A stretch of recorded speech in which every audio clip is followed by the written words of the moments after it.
Langit yang kelam tiba-tiba bergetar. Udara di sekitar menjadi berat, seperti ada sesuatu yang menghisap energi tanah dan langit sekaligus. Angin menderu, membawa suara gemuruh yang mengguncang tanah.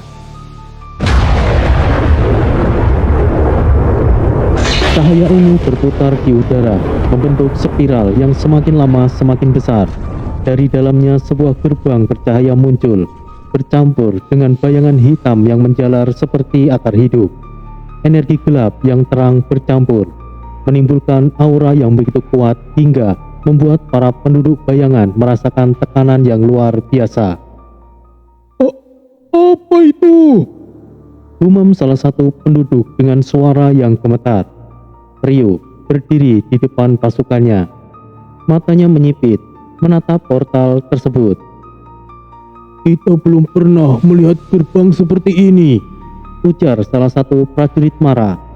Repa melangkah maju dengan matanya yang tajam. Rio, ini bukan portal biasa. Aku bisa merasakan dua dunia yang terhubung di dalamnya." Dari dalam portal, angin deras berhembus, menciptakan pusaran debu di sekitar mereka. Tanah di bawah kaki mereka bergetar. Repa merasakan sesuatu yang familiar. Ini adalah jalan kembali ke dunia manusia. Suaranya bergetar, seolah merasakan panggilan dari tempat yang sudah lama ia tinggalkan. Rio mengepalkan tangannya. Ini adalah kesempatan baginya. "Sepertinya kita harus kembali dulu, Repa." "Oh, anu, tapi Tuan penguasa bayangan, dunia marah masih harus kita taklukkan," kata salah seorang prajurit marah. Rio menatapnya dengan tajam. "Aku tidak akan pergi selamanya. Ini hanyalah sementara. Aku tidak tahu sudah berapa lama aku di sini. Aku tidak bisa lama-lama berada di sini, tapi aku akan kembali lagi." Para prajurit marah yang mendengar itu mengangguk dengan hormat. Mereka tahu Rio bukan orang yang mudah mundur. Penduduk bayangan yang telah bersumpah setia kepada Rio menunduk hormat. Mereka percaya kepada pimpinannya. Repa menoleh ke belakang sekali lagi sebelum akhirnya melangkah masuk ke portal bersama Rio. Saat mereka melewati portal, cahaya ungu yang menyilaukan menyelimuti mereka. Tubuh mereka terasa seakan ditarik dengan kecepatan tinggi. Dunia marah perlahan menghilang dari pandangan mereka, digantikan oleh bayangan dunia manusia. Rio terbangun di kamarnya.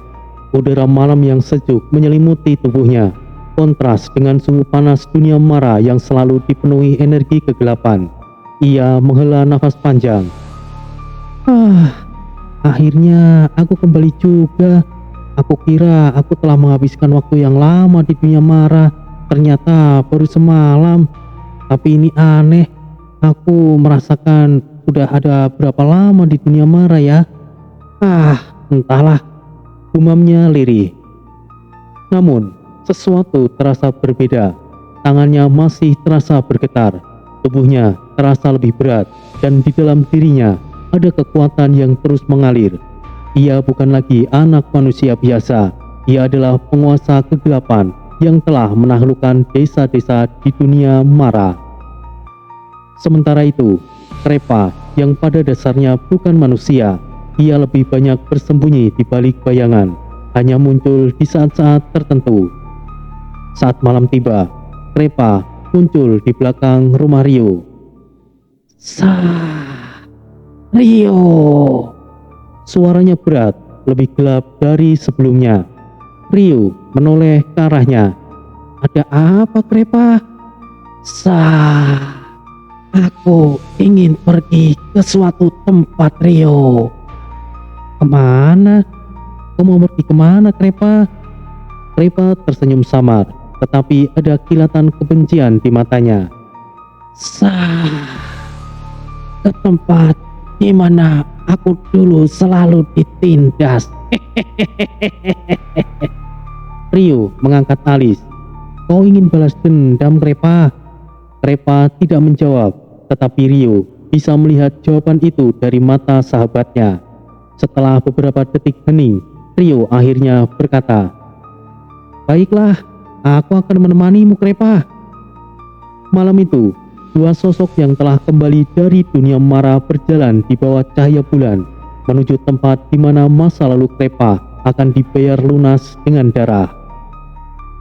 Langit malam membentang luas, dihiasi bintang-bintang yang berkelip samar di balik awan kelabu.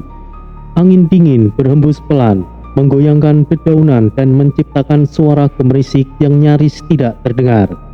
Di belakang rumah, Rio duduk di sebuah bangku kayu tua. Tatapannya kosong menatap langit. Tangannya sebatang ranting kecil ia putar-putar tanpa tujuan. Di dalam pikirannya, dunia mara masih terbayang jelas. Ambisi untuk menguasai segalanya. Namun, di sini semuanya begitu sepi. Sebuah bayangan muncul dari sudut gelap halaman belakang. Sosok itu melangkah pelan, hampir tanpa suara, sebelum akhirnya duduk di sebelah Rio. Apa yang kau pikirkan, Rio? Suara Krepa terdengar berat, serak seperti bisikan angin malam. Rio menoleh ke arahnya. Aku merasa seperti terjebak di tempat yang salah. Di sini rumahku, tapi aku merasa asing.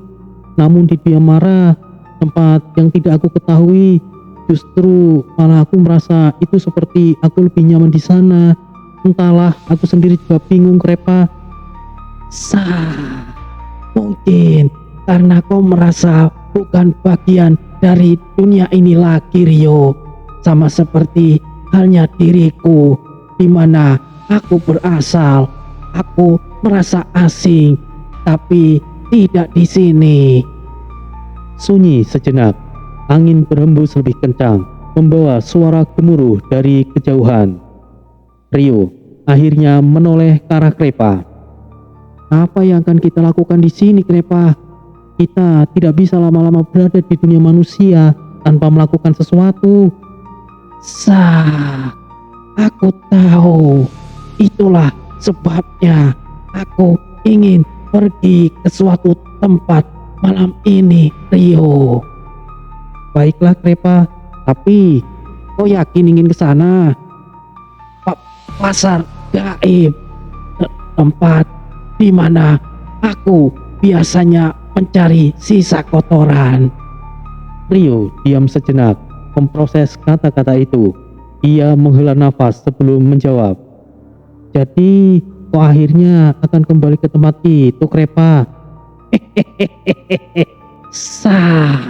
Sudah waktunya aku menyelesaikan sesuatu yang tertunda. Rio memejamkan mata sebentar, lalu berdiri. Baiklah, aku mengerti.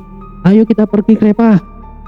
Tanpa banyak bicara lagi, mereka berdua melangkah ke dalam bayangan malam, menuju tempat yang akan menjadi saksi balas dendam Krepa. Krepa berjalan lebih dulu, tubuhnya hampir menyatu dengan kegelapan. Rio mengikutinya tanpa ragu, melewati gang-gang sempit yang tampak biasa bagi manusia.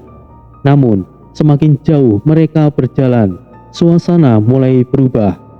Dinding-dinding di sekitar mereka mulai dipenuhi dengan simbol-simbol aneh yang bersinar redup dalam cahaya bulan. Aroma dupa bercampur dengan bau besi tercium di udara.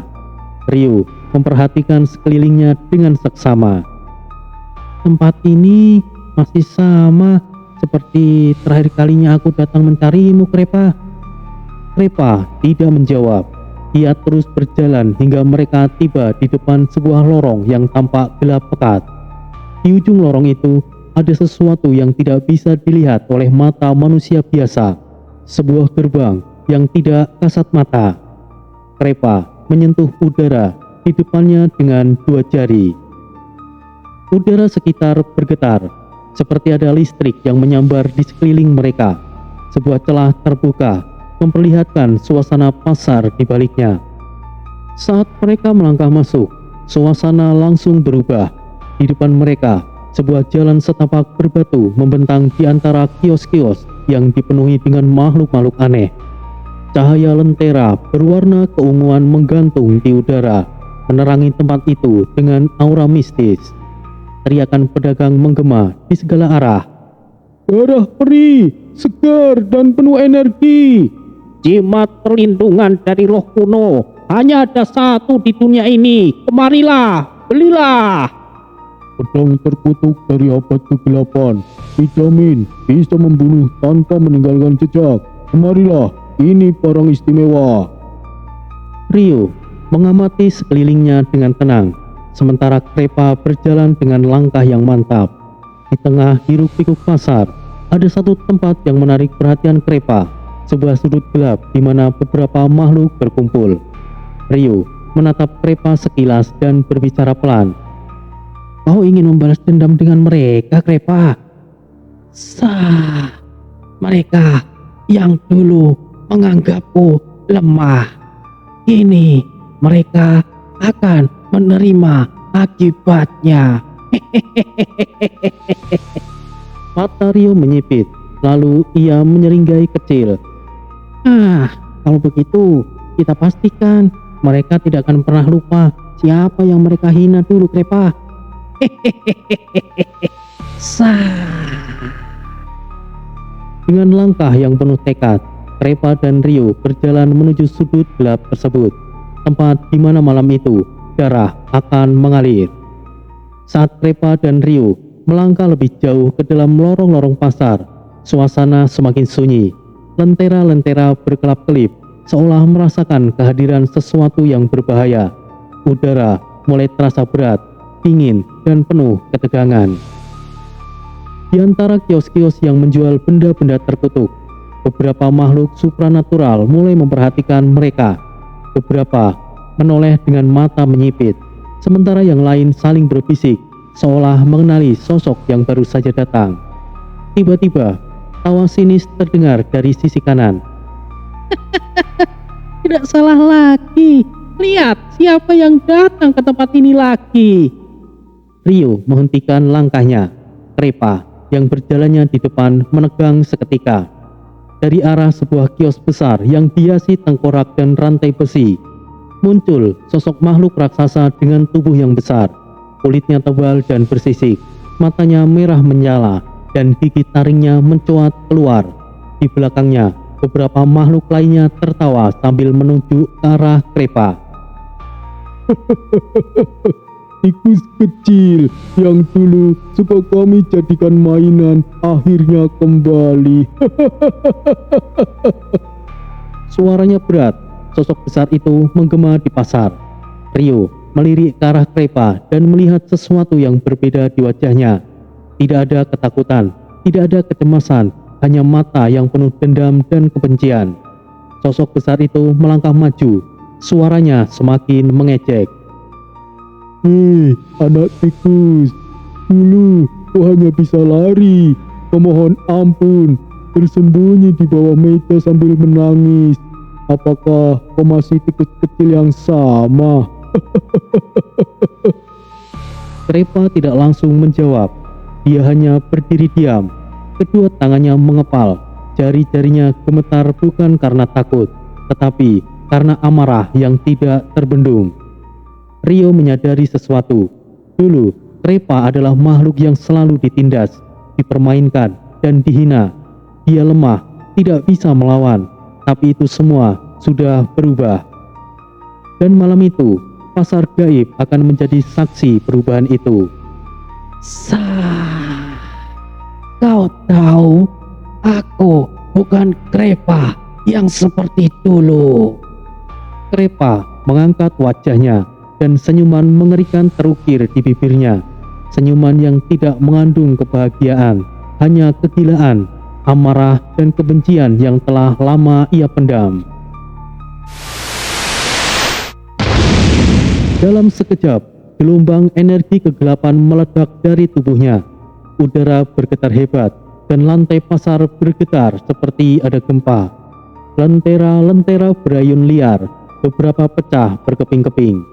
Sosok besar itu yang tadinya begitu percaya diri mendadak mundur selangkah. Apa itu? Bayangan gelap menyelimuti tubuh Krepa, menciptakan aura pekat yang membuat udara di sekitar membeku. Dari balik jubah bayangannya, dua mata merah menyala dengan intensitas yang mengerikan. Aku telah menunggu saat-saat seperti ini.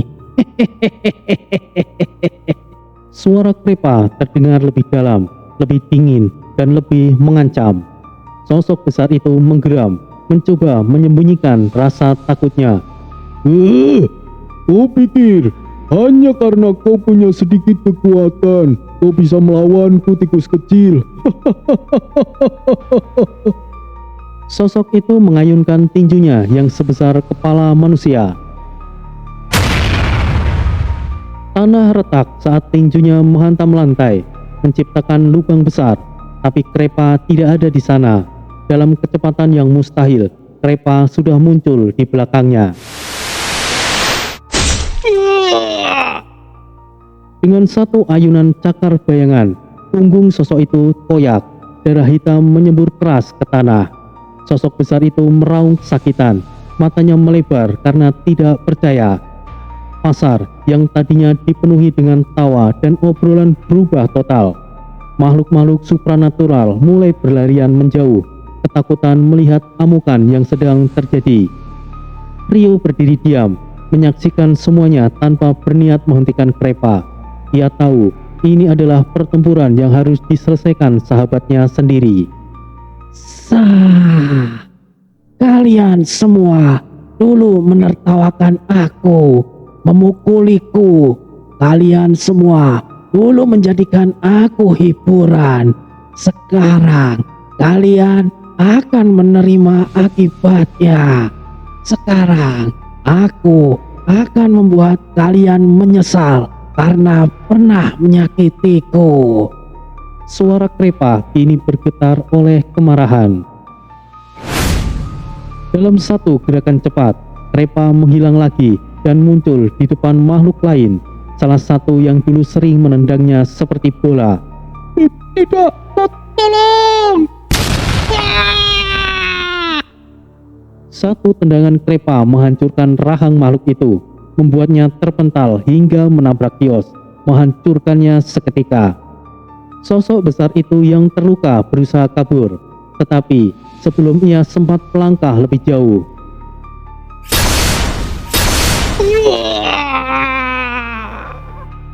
sebuah bayangan berbentuk tombak menembus dadanya dari belakang. Sosok itu jatuh berlutut, darah mengalir dari mulutnya. Krepa berjalan pelan ke arahnya, berjongkok di depan wajahnya yang penuh penderitaan. Sekarang kau tahu rasanya menjadi lemah. Sosok besar itu hanya bisa menatap dengan mata ketakutan sebelum nafasnya hilang sepenuhnya. Tubuhnya roboh ke tanah, menciptakan debu yang berhamburan. Seluruh pasar hening, tidak ada yang berani bergerak, tidak ada yang berani bersuara. Krepa berdiri di tengah-tengah kekacauan itu. Tubuhnya masih dikelilingi aura kegelapan yang mengerikan. Matanya berkilat tajam, penuh kepuasan setelah sekian lama menahan dendam. Rio melangkah mendekatinya dan tersenyum kecil. Apakah sudah cukup, Krepa? Krepa menarik nafas dalam-dalam, lalu perlahan membiarkan aura gelapnya mereda. Ya, aku sudah selesai di sini, Rio. Rio menatap sekeliling. Mayat berserakan, darah hitam menggenang di tanah, dan para makhluk supranatural yang masih hidup menatap Krepa dengan ketakutan. Krepa berdiri di tengah pasar, nafasnya memburu, dadanya naik turun dengan cepat. Cahaya merah di matanya masih membara, mencerminkan amarah yang baru saja ia lampiaskan. Di sekelilingnya, tubuh makhluk-makhluk yang dulu pernah menindasnya kini tergeletak tidak berdaya. Beberapa mati dengan luka menganga, beberapa menggeliat sekarat, dan sisanya telah melarikan diri dalam ketakutan. Rio melangkah mendekat, melewati puing-puing kios yang hancur dan darah yang menggenang di tanah berbatu. Udara di sekitar masih terasa berat, dipenuhi aroma besi dan energi kegelapan yang belum sepenuhnya menghilang. Sudah cukup. Ini sudah cukup. Atau mungkin belum. Suaranya tenang, tetapi matanya menatap tajam ke arah Rio. Jika begitu, siapa lagi yang ingin kau balas, Krepa? Krepa hanya tertawa kecil, bukan tawa bahagia, tetapi tawa penuh kepuasan. Ia mengusap bibirnya dengan punggung tangan, menghirup nafas yang panjang. Untuk sekarang, aku rasa sudah cukup, Rio.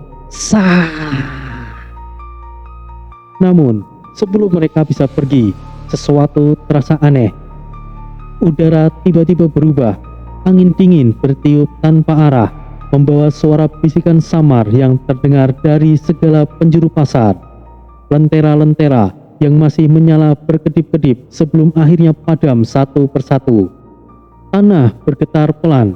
Dari kegelapan lorong, beberapa pasang mata merah menyala muncul, menatap tajam ke arah mereka. Mereka tidaklah sendirian. Makhluk-makhluk yang lebih kuat, yang sebelumnya hanya menonton dari balik bayangan, kini mulai menunjukkan diri. Dari atap pasar, sosok makhluk bersayap hitam dengan tanduk melingkar melompat turun, mendarat tanpa suara. Matanya menyipit, melihat potongan tubuh yang sudah tidak bernyawa.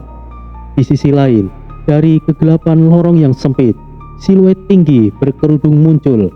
Suaranya berat dan penuh kehati-hatian. Kalian benar-benar berani membuat kekacauan di wilayah kami. Rio menghela nafas dalam hati. Kita menarik perhatian yang tidak seharusnya. Pasar gaib bukanlah sekedar tempat para makhluk supranatural berkumpul. Ada hierarki, ada penguasa yang menjaga keseimbangan. Dan sekarang, Rio serta Krepa telah menarik perhatian entitas-entitas yang jauh lebih berbahaya. Rio dan Krepa melangkah keluar dari pagar gaib dengan langkah yang cepat. Di belakang mereka, suara bisikan masih terdengar, seperti arus gelap yang mengintai mereka dari setiap sudut. Krepa masih terlihat puas, tetapi Rio tahu bahwa ini belum berakhir. Mereka telah meninggalkan jejak-jejak darah dan dendam yang akan membawa konsekuensi yang besar. Kita baru saja menambah daftar musuh, Krepa. Biarkan saja. Aku tidak peduli, Rio. Namun, Rio berpikir lebih jauh dari sekedar musuh baru. Jika ada makhluk yang kuat yang memperhatikan mereka, maka ini juga bisa menjadi peluang. Mungkin bukan hanya musuh yang akan datang, mungkin juga sekutu. Tapi pertanyaannya, siapa yang akan datang lebih dulu? Sekutu yang bisa memperkuat mereka, atau musuh yang lebih mengerikan yang ingin membalaskan dendam atas kehancuran yang baru saja mereka tinggalkan? Langkah mereka terus maju, meninggalkan bayangan pasar di belakang. Tapi satu hal yang pasti, ini baru permulaan. Langit malam di desa Lelang diguyur hujan gerimis, tetapi hawa panas yang aneh justru merayap di udara.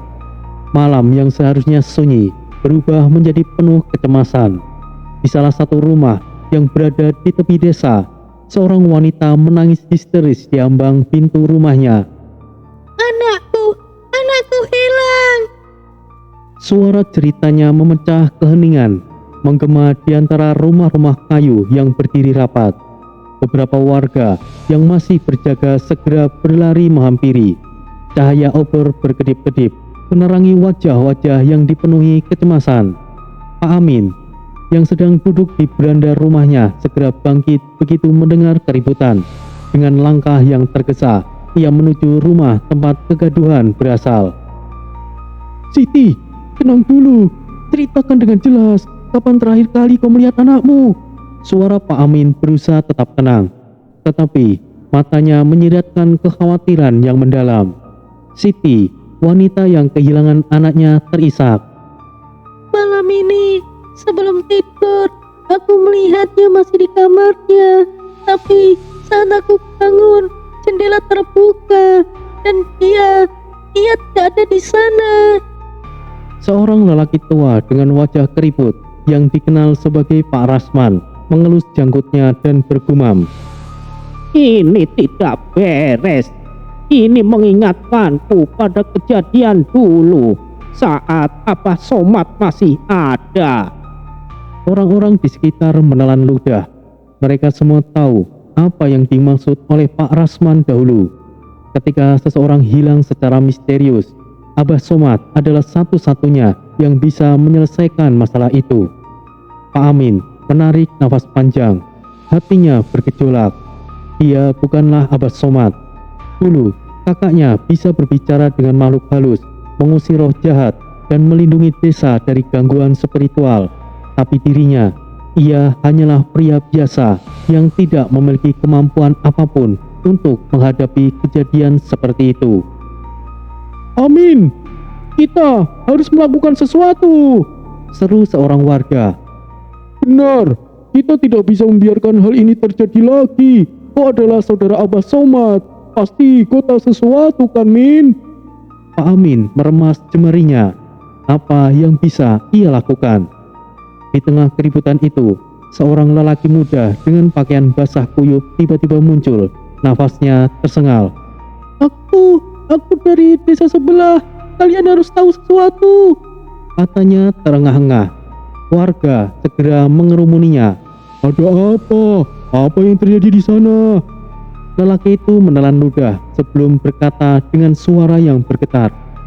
Kami melihat seekor ular raksasa dengan kepala yang terbakar api di tebing hutan dekat desa ini. Seolah ada suara petir yang menyambar di benak setiap orang yang mendengar kabar itu. Beberapa warga langsung pucat pasi. Ular raksasa berkepala api. Itu bukanlah sesuatu yang bisa dianggap biasa. Pak Amin mengerutkan kening. Apakah kau yakin? Pemuda itu mengangguk dengan mata ketakutan. Aku melihatnya sendiri. Matanya merah membara. Tubuhnya melingkar di atas batu yang besar. Dan api menyelimuti kepalanya. Aku bersumpah demi nyawaku sendiri. Pak Amin mengusap wajahnya dengan kasar. Ini semakin memburuk. Jika benar siluman itu kembali, siapa yang bisa menghadapi makhluk seperti itu sekarang? Abah Somad sudah tiada, dan satu-satunya orang yang mungkin memiliki warisan ilmu dari Abah Somad adalah Rio. Pak Amin mengangkat wajahnya, menatap rumah kecil di ujung jalan rumah Rio. Tidak, aku tidak bisa membiarkan dia terlibat dalam hal ini. Ia tahu betul bahwa Rio mungkin mewarisi sesuatu dari ayahnya. Tapi selama ini, Rio tidak pernah menunjukkan tanda-tanda sebagai seorang praktisi spiritual. Dan yang lebih penting, Pak Amin tidak mau keponakannya menghadapi nasib yang sama seperti kakaknya. Aku harus mencari cara lain, gumamnya meskipun di dalam hatinya dia tahu bahwa pilihan yang dimilikinya semakin menipis. Tanpa ia sadari, di dalam rumah itu Rio mendengar semuanya, dan malam itu sesuatu yang besar akan dimulai. Malam semakin larut, tetapi Rio belum tidur juga. Dia duduk di ambang jendela kamarnya, menatap langit yang kelam. Bulan separuh menggantung di angkasa, sinar yang redup tertutup awan.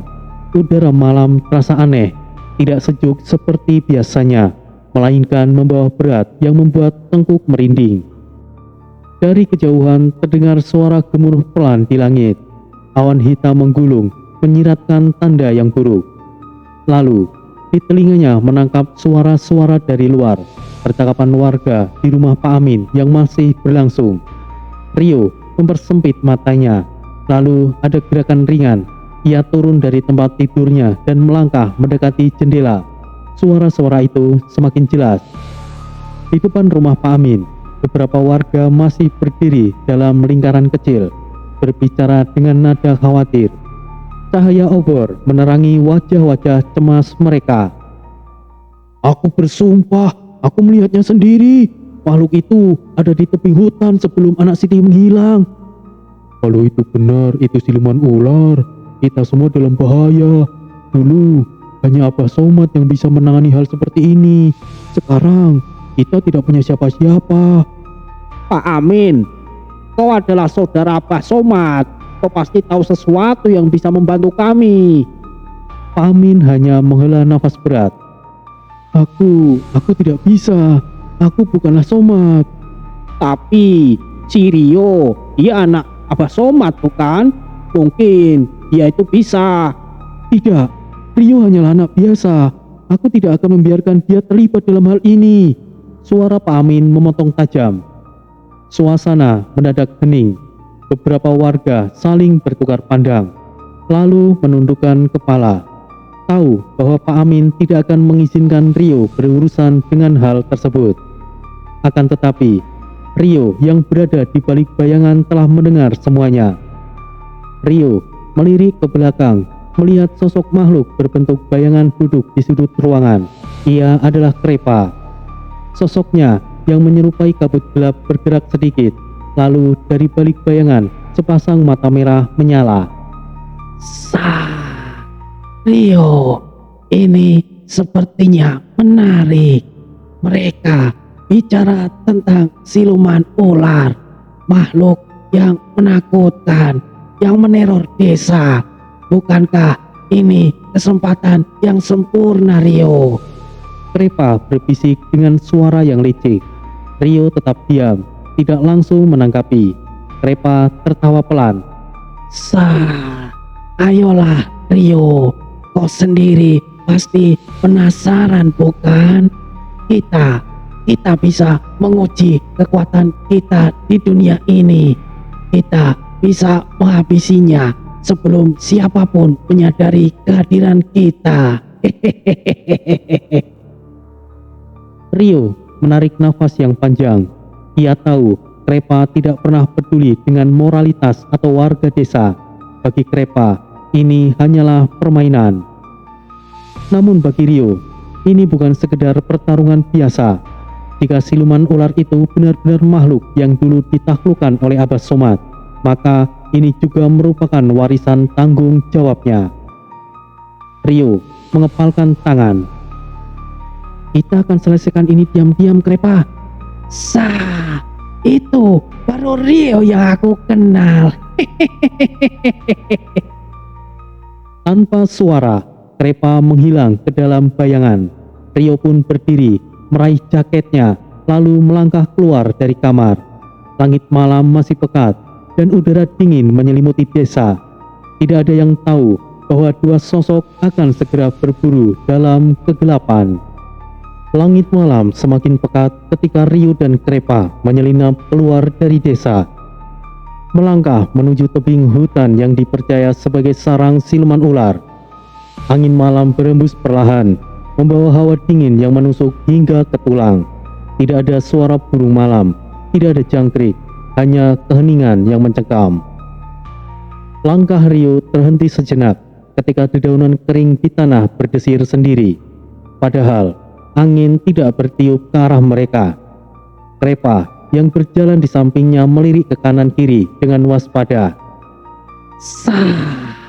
Rio, kau merasakan sesuatu? Bisiknya pelan, suaranya terdengar hampir bergema di tengah kesunyian. Rio mengangguk perlahan. Iya Krepa, ada sesuatu yang mengawasi kita. Sepertinya kita seperti mangsa baginya.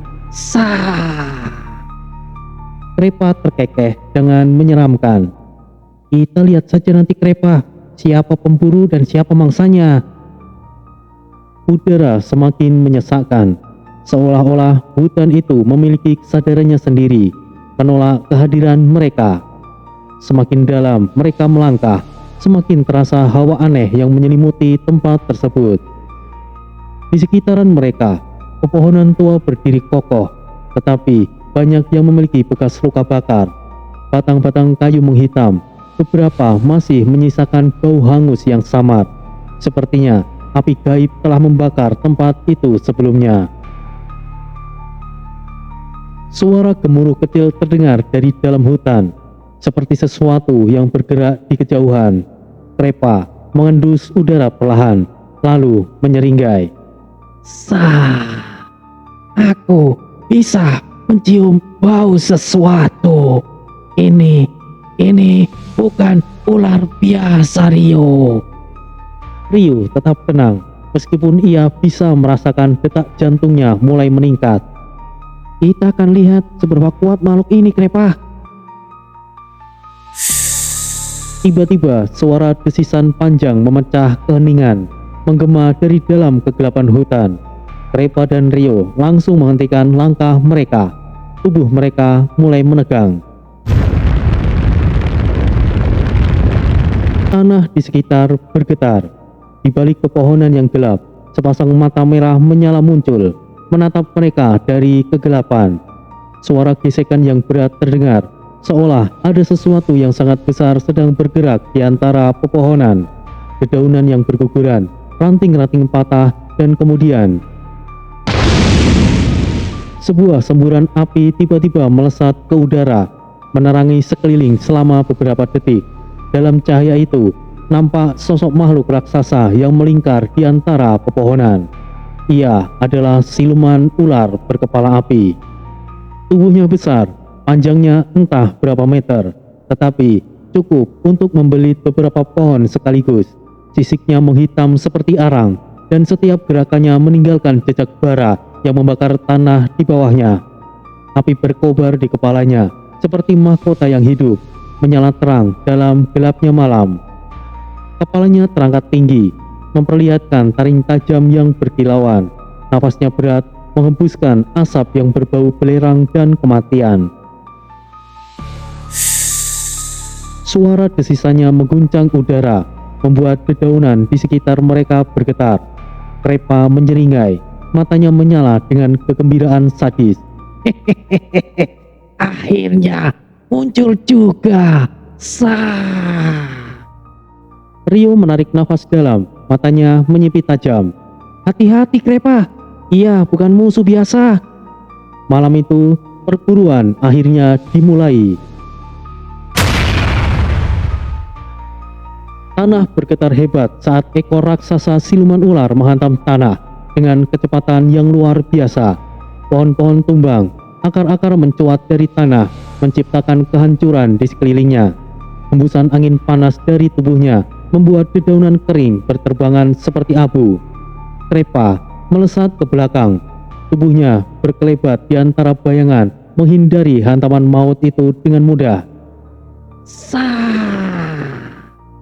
Dengan senyum miring, Krepa menjejak tanah dan bersiap menyerang balik. Sementara itu, Rio tetap berdiri tegak, tidak bergerak, matanya tajam membaca pola serangan makhluk tersebut. Ia tahu bahwa melawan dengan tergesa-gesa hanya akan membuang tenaga. Siluman ular menyipitkan matanya yang menyala, lalu membuka mulutnya. Kau pikir bisa mengalahkan aku, bocah manusia? Dan satu lagi, makhluk kecil apa kau ini? Tapi itu tidak akan merubah apapun. Kalian akan mati jika melawanku dengan kemampuan kalian saat ini. Suaranya menggema seperti gemuruh badai, penuh dengan kesombongan. Api di kepalanya berkobar lebih besar, memancarkan cahaya merah yang menyala. Rio menghela nafas dalam, lalu dengan tenang menghunus senjata spiritual peninggalan ayahnya. Suara nyaring terdengar ketika bilah pedang itu berkilau dalam kegelapan. Udara di sekitar mereka bergetar saat energi spiritual mulai meresap ke dalam senjata tersebut. Krepa tidak menunggu lebih lama. Dengan kecepatan yang hampir tidak terlihat, tubuhnya berubah menjadi bayangan pekat dan menerjang ke arah tubuh siluman tersebut. Cakar hitam Krepa menghantam tubuh siluman tersebut dengan kekuatan penuh. Namun, sisik makhluk itu begitu keras, hanya meninggalkan goresan dangkal yang segera tertutup kembali oleh api yang menyelimuti tubuhnya. Sah, kulitnya sangat tebal. Serangan biasa tidak akan mempan. Repa mendesis sambil mundur. Siluman ular menyeringai. Kau hanya seperti nyamuk bagiku, makhluk kecil. Ryo mengamati dengan seksama, lalu melangkah maju. Ia mengangkat tangannya, menyalurkan energi spiritual ke dalam telapak tangannya. Angin di sekitarnya berputar cepat, mengumpulkan kekuatan yang tersembunyi. Gelombang energi menghantam siluman ular tersebut dengan kekuatan yang dahsyat. Api di tubuhnya meledak, membakar beberapa bagian sisiknya yang menghitam. Asap tebal membubung ke udara. Siluman ular menggerang kesakitan, menggeliat liar, menghancurkan lebih banyak pohon di sekelilingnya. Tanah retak saat ia menghantamkan ekornya ke tanah, menciptakan lubang besar. Namun, ia tidak akan kalah begitu saja. Dari mulutnya, kobaran api muncul kembali. Namun kali itu lebih panas dan lebih besar. Semburan api raksasa melesat ke arah Ryo dan Krepa. Repa, berpencar! Teriak Ryo. Mereka segera berpencar, menghindari lidah api yang melahap segala sesuatu di jalurnya. Hutan di belakang mereka terbakar, menciptakan lautan merah yang berbahaya. Namun, ada sesuatu yang aneh. Ryo menyipitkan mata, menyadari bahwa api itu bukanlah api biasa. Energi yang terpancar dari dalamnya terasa tua dan berbahaya, lebih dari sekedar siluman biasa. Repa, kita harus cari titik lemahnya. Krepa yang berlari di antara pepohonan mulai mengamati pergerakan makhluk tersebut. Kemudian matanya menangkap sesuatu. Sah, lehernya Ryo. Ada bagian di bawah kepalanya yang tidak tertutup sisik. Ryo segera memahami maksud Krepa. Itulah satu-satunya titik lemah makhluk tersebut. Setelah mengambil posisi, Ryo menyalurkan seluruh energi spiritualnya ke dalam senjatanya. Cahaya biru keunguan mulai mengalir di sepanjang bilahnya, membentuk aura tajam yang bergetar di udara. Sekarang atau tidak sama sekali. Ryo melesat ke depan, meninggalkan jejak ledakan kecil di tanah saat ia mendorong tubuhnya dengan kecepatan penuh. Serangan penentu akhirnya dimulai. Siluman ular mengayunkan ekornya sekali lagi, menciptakan hempasan angin panas yang nyaris menyapu Ryo. Namun, Ryo sudah hilang dari tempatnya. Aku di atasmu! Dengan kecepatan luar biasa, Ryo melesat ke udara. Tubuhnya berputar di tengah kegelapan, menghindari serangan maut siluman itu. Matanya bersinar tajam, menatap leher makhluk itu titik lemahnya. Energi spiritualnya bergetar liar di sepanjang bilah pedang, menciptakan gelombang kekuatan yang menyelimuti udara di sekelilingnya. Sah, segera selesaikan ini Ryo. Krepa berteriak dari bawah. Tatapannya penuh kegembiraan melihat sahabatnya akan mengakhiri pertarungan tersebut. Ryo mengangkat senjatanya, lalu dengan satu tarikan nafas, ia menusukkan pedangnya dengan kekuatan penuh. Pedang itu menancap dengan dalam, menembus bagian leher siluman ular yang tidak tertutupi sisik. Darah hitam bercampur api meledak ke segala arah, menyemburkan energi gelap yang berusaha melawan kematian. Siluman tersebut mengeluarkan raungan panjang, tubuhnya menggeliat liar, menghantam pepohonan yang tersisa. Bumi bergetar, hutan bergemuruh. Tapi Ryo tidak melepaskan pedangnya. Ia memutar senjata itu, mengoyak titik lemah siluman, menyebabkan tubuh raksasa itu melemah drastis. Api yang menyelimuti kepala siluman perlahan padam, hanya menyisakan asap tebal yang mengepul di langit malam. Lawan yang cukup merepotkan yang pernah aku hadapi, Krepa. Ryo terengah-engah berdiri di atas tubuh siluman yang kini tidak bernyawa. Krepa mendekat dengan seringai puas. Sah, jelas berbeda saat kau berada di alam dunia mara Rio. Di sini adalah dunia manusia, yang mana kau memiliki banyak keterbatasan fisik. Rio menarik pedangnya keluar, lalu melompat turun dari tubuh siluman yang mulai mengeras seperti batu. Kau benar, Krepa. Tapi tadi memang sangat berbahaya. Hutan mulai sunyi, hanya suara daun yang terbakar dan desiran angin malam yang tersisa. Langit mulai memancarkan warna keemasan sangat fajar perlahan menyingsing. Rio dan Krepa menyelinap keluar dari hutan, meninggalkan reruntuhan pertempuran di belakang mereka. Mereka tidak ingin ditemukan karena mereka bukan pahlawan yang mencari pujian. Saat matahari mulai naik, warga desa mulai menyadari sesuatu yang aneh. Ada suara aneh tadi malam, Bisik seorang pria. ya aku juga mendengarnya, suara raungan, suara yang sedang bertarung. Tapi siapa yang melakukannya? Beberapa warga memberanikan diri pergi ke hutan, mencari jejak apa yang terjadi di sana. Apa yang mereka temukan hanya sisa-sisa pertempuran besar, pohon-pohon tumbang, tanah yang berlubang akibat serangan besar, dan aroma terbakar yang masih menyelimuti udara. Tapi tidak ada tubuh siluman ular di sana. Apa yang terjadi di sini? Pak Amin yang mendengar cerita itu dan hatinya dipenuhi tanda tanya.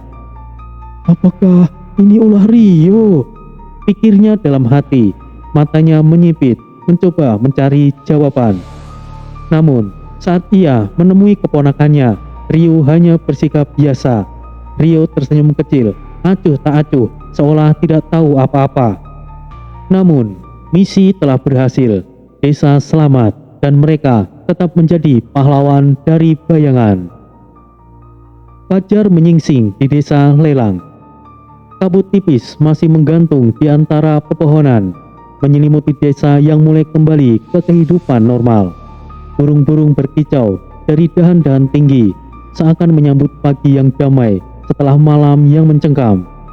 Namun, ketenangan itu tidak sepenuhnya melenyapkan kegelisahan di hati warga. Sebuah pintu rumah terbuka dengan keras. Seorang ibu berlari keluar dengan air mata berlinang, memeluk erat seorang anak laki-laki yang baru saja kembali. Syukurlah kau kembali, nak. Tangis seorang ibu, suaranya bercampur lega dan terkejut. Satu demi satu, anak-anak yang sebelumnya menghilang kini kembali satu persatu. Mereka tampak linglung, tetapi masih dalam kondisi sehat. Tidak ada luka ataupun tanda-tanda mereka disakiti. Satu hal yang mereka ingat dengan jelas, dua sosok bayangan misterius. Di tengah lapangan desa, para warga berkumpul. Mereka mendengarkan dengan penuh perhatian saat seorang anak lebih tua berbicara. Aku ingat, kami berada di tempat yang gelap. Di dalam gua di tengah hutan, ada suara desiran besar. Lalu tiba-tiba dua sosok hitam muncul. Beberapa warga mulai saling pandang, ketakutan bercampur penasaran. Mereka bertarung melawan siluman ular. Aku tidak bisa melihat wajah mereka. Mereka hanya bayangan, tapi mereka menyelamatkan kami. Suara anak itu bergetar dan matanya berkaca-kaca. Saat semuanya selesai, dua bayangan itu membawa kami keluar dari hutan, memastikan kami aman. Aku tidak tahu mereka siapa, tapi aku tahu mereka bukan sosok jahat. Mendengar cerita itu, desas-desus mulai menyebar di antara penduduk. Dua sosok bayangan, mungkinkah mereka makhluk gaib pelindung desa? Atau mungkin arwah para penjaga Basomat. Mereka tidak mungkin manusia biasa jika bisa mengalahkan siluman sebesar itu. Seorang lelaki tua yang dulu sering mengikuti Abah Somad dalam ritualnya mengangguk dalam-dalam. Aku rasa arwah penjaga Basomat masih melindungi kita meski beliau sudah tidak ada. Para warga mulai merasa tenang dengan pemikiran itu. Bagi mereka, ini adalah jawaban yang paling masuk akal. Namun, di sudut desa, seorang pria berdiri diam mengamati semua itu dengan tatapan tajam. Sosok itu Pak Amin. Angin berhembus perlahan, menerbangkan debu di bawah kakinya. Ia memperlihatkan anak-anak itu mendengar cerita mereka dengan seksama. Ada sesuatu yang mengganggunya. Dua bayangan bertarung melawan siluman. Mungkinkah? Tatapan Pak Amin beralih ke rumahnya sendiri, keponakannya Rio. Sejak kecil, Pak Amin tahu bahwa Rio bukanlah anak biasa. Ia mungkin tidak memiliki ilmu spiritual seperti Abah Somad, tetapi ada sesuatu dalam dirinya yang berbeda. Sebelumnya, Pak Amin tidak ingin mempercayai bahwa Rio terlibat, namun instingnya mengatakan sebaliknya. Ia menghela nafas panjang. Jika benar Rio yang melawan siluman itu, maka ia harus tahu. Apakah Rio sudah siap menghadapi dunia gaib seperti ayahnya? Pak Amin hanya bisa mengawasi saat ini, menunggu waktu yang tepat untuk mencari jawaban. Suara gong desa bergema, menandakan hari sudah beranjak siang. Meski misteri masih menyelimuti desa, warga mulai kembali ke kehidupan mereka. Namun, di balik ketenangan itu, rahasia besar telah terlahir. Dan hanya waktu yang akan mengungkap siapa sebenarnya dua sosok bayangan yang menyelamatkan desa tersebut. Langit sore memerah, perlahan tenggelam di balik perbukitan yang mengelilingi desa Lelang. Semilir angin membawa aroma tanah yang lembab, bercampur dengan wangi dedaunan mangga yang berayun perlahan. Di sudut halaman belakang rumah, Rio duduk bersandar pada batang pohon mangga tua. Matanya menatap kosong ke arah cakrawala. Di tangannya, selembar daun mangga ia putar-putar tanpa tujuan. Di sebelahnya, Krepa duduk dengan diam, sesuatu yang jarang terjadi. Biasanya ia akan berbicara dengan gaya sinis atau tertawa dengan suara khasnya yang mirip desiran. Namun kali itu, wajahnya penuh renungan. Rio menoleh memperhatikan sahabatnya yang tidak biasa diam. "Apakah ada yang mengganggumu, Krepa?" tanya Rio sembari melempar daun yang sendari tadi ia mainkan. Krepa menarik nafas dalam, menatap langit yang mulai gelap. Aku tidak menyangka bisa merasa setenang seperti ini, Rio. "Oh, bukankah itu bagus?" Rio mengangkat sebelah alisnya. Krepa mengangguk pelan, tetapi ada sesuatu di matanya. Aku sudah tidak memikirkan pasar gaib lagi. Mereka sudah mendapatkan balasan mereka. Tapi Suaranya mulai merendah, hampir seperti bisikan. aku masih punya satu tujuan besar. Rio memperhatikan perubahan nada suara Krepa. Ia tahu sesuatu yang serius sedang dibicarakan. "Katakan, Krepa, kau tahu kan, aku pasti akan membantumu." Krepa mengepalkan tangannya, matanya menyala dengan emosi yang tertahan. Mereka yang membuangku, menyiksaku, yang memperlakukanku seperti sampah. Mereka ada di Wentira. Kilatan petir jatuh di atas pegunungan, seakan menegaskan bahwa nama kerajaan Wentira bukanlah sembarangan tempat. "Wentira?" Rio mengulang kata itu, suaranya penuh rasa ingin tahu. Krepa mengangguk, matanya kini penuh bayangan masa lalu yang kelam. Wentira adalah kerajaan gaib terbesar di Nusantara, penuh dengan makhluk kuat. Istananya berdiri di antara dua dunia, dan penguasanya adalah... Kedengarannya menarik. Apa kau sudah siap, Krepa? Aku berjanji akan membalaskan dendammu, potong Rio. Krepa menoleh tajam. Menarik. Kau tidak tahu apa-apa, Rio. Tempat itu bukan hanya sekedar kerajaan gaib biasa. Mereka punya aturan mereka sendiri. Dan aku adalah pangeran hina bagi mereka. Rio tidak terlihat gentar, malah semakin tertarik. Jadi, kau ingin balas dendam atau tidak? Krepa terdiam sejenak sebelum akhirnya mendesah panjang. Dulu iya, tapi sekarang aku tidak yakin, Rio. Aku tidak ingin masuk ke sana hanya untuk mati konyol. Rio menyandarkan kepalanya ke batang pohon, berpikir sejenak sebelum menatap Krepa dengan pandangan penuh tekad. Kalau begitu, kita harus melihatnya dulu, Krepa. Krepa langsung menoleh tajam. Apa maksudmu, Rio? Aku ingin melihat dengan mata kepalaku sendiri seperti apa itu Wentira. Kau bisa memilih untuk tidak masuk, tapi aku juga akan memastikannya saja. Krepa menggertakkan giginya. Kau ini bodoh atau berani, Rio? Hehehe, mungkin saja keduanya, Krepa. Krepa menghela nafas, tangannya mengepal erat, lalu perlahan mengendur. Baiklah, tapi kita hanya akan melihat dari luar. Aku tidak mau mati bodoh hanya karena kau penasaran, Rio. Baiklah, ayo kita berangkat, Krepa. Malam itu, Rio dan Krepa bersiap. Mereka tahu Wentira bukanlah tempat yang bisa dimasuki sembarangan. Saat langit benar-benar gelap dan bulan naik ke puncaknya, mereka meninggalkan desa dengan langkah yang ringan, berbaur dengan bayangan malam. Perjalanan menuju Wentira baru saja dimulai, dan entah itu akan menjadi awal kemenangan mereka atau kehancuran mereka. Angin malam berembus pelan, membawa aroma lembab dari tanah dan dedaunan yang masih basah oleh embun.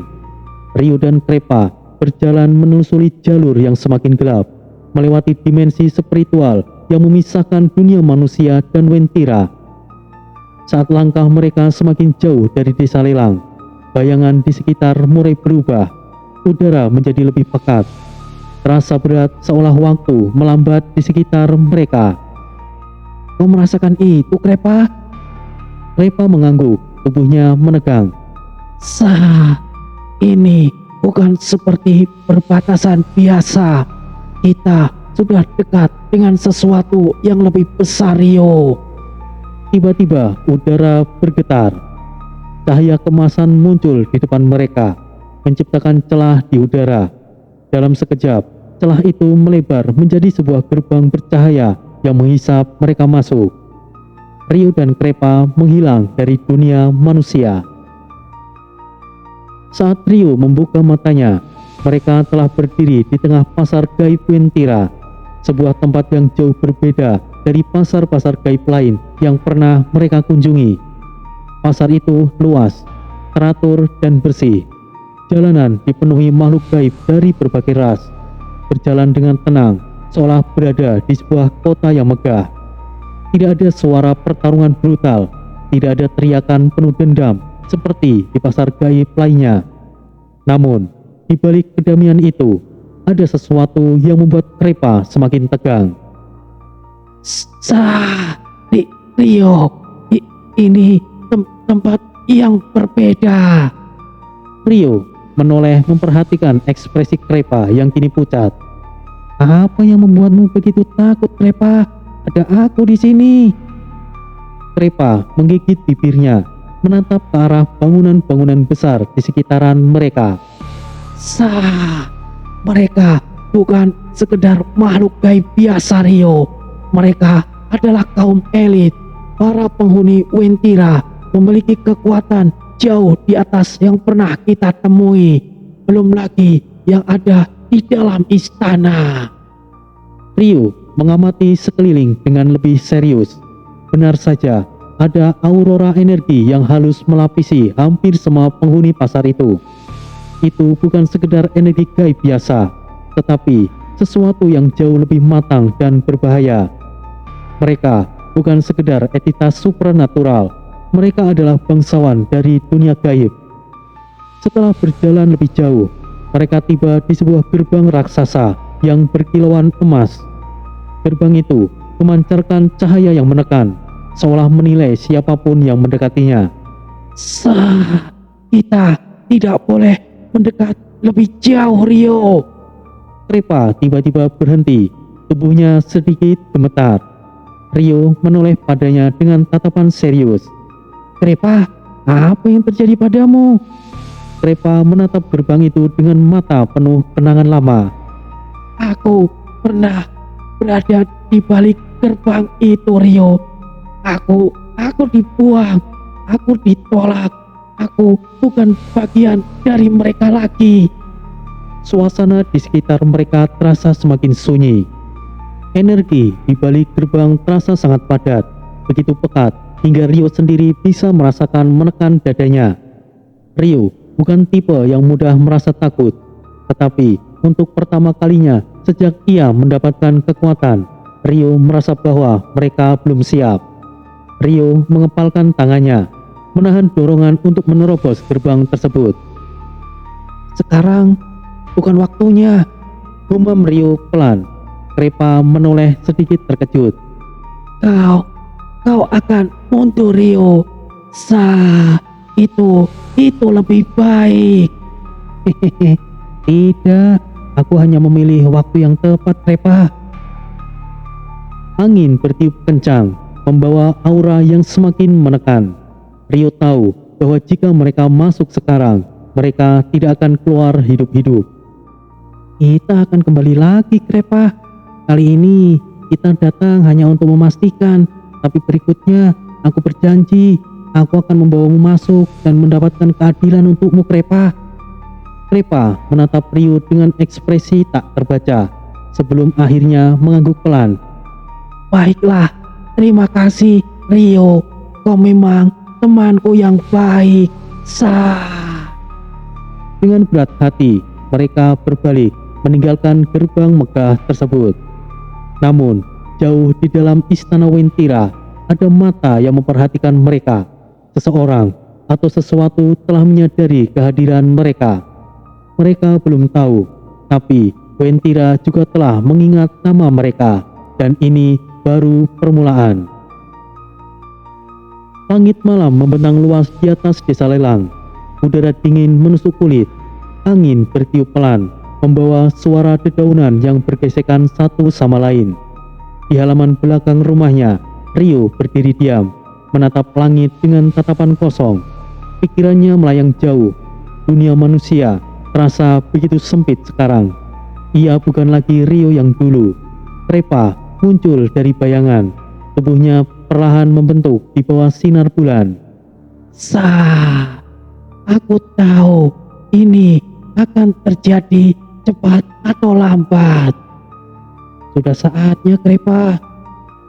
Suara Rio terdengar datar, tetapi ada ketegasan di dalamnya. Aku sudah terlalu lama berada di dunia manusia. Sekarang waktunya kita melanjutkan rencana. Aku sangat siap, Rio.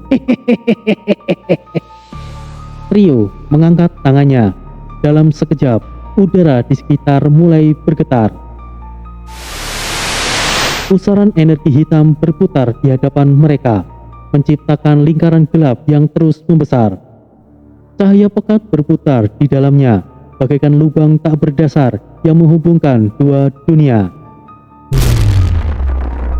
Sebuah suara menggelegar terdengar, menandakan bahwa portal sudah stabil. Rio merasakan tekanan luar biasa dari balik portal. Dunia Mara sudah menunggu mereka. Kita tidak akan kembali sebagai orang yang sama, Krepa. Dan dunia Mara juga tidak akan sama setelah kita kembali. Tanpa ragu, mereka berdua melangkah masuk ke dalam portal. Saat tubuh mereka menghilang ke dalam pusaran energi, suara gemuruh bergema di langit malam. Angin kering menyambut mereka, membawa bau debu dan darah yang khas dari dunia kejam tersebut. Di Di kejauhan, langit berwarna ungu kemerahan gelap, dihiasi kilatan petir yang terus menyambar. Rio berdiri perlahan, merasakan gravitasi dunia Mara yang lebih berat dibanding dunia manusia. Krepa berdiri di sampingnya, matanya menyapu pandangan di depan mereka. Sah, dunia Mara masih tetap seperti ini. Tidak lama lagi Krepa, dunia ini akan tunduk padaku. Sekarang, ayo kita kumpulkan sekutu kita. Dari kejauhan, sosok bayangan misterius mulai bermunculan, menyadari kedatangan dua sosok asing yang membawa aura mengerikan. Perjalanan mereka untuk menaklukkan dunia Mara baru saja dimulai kembali.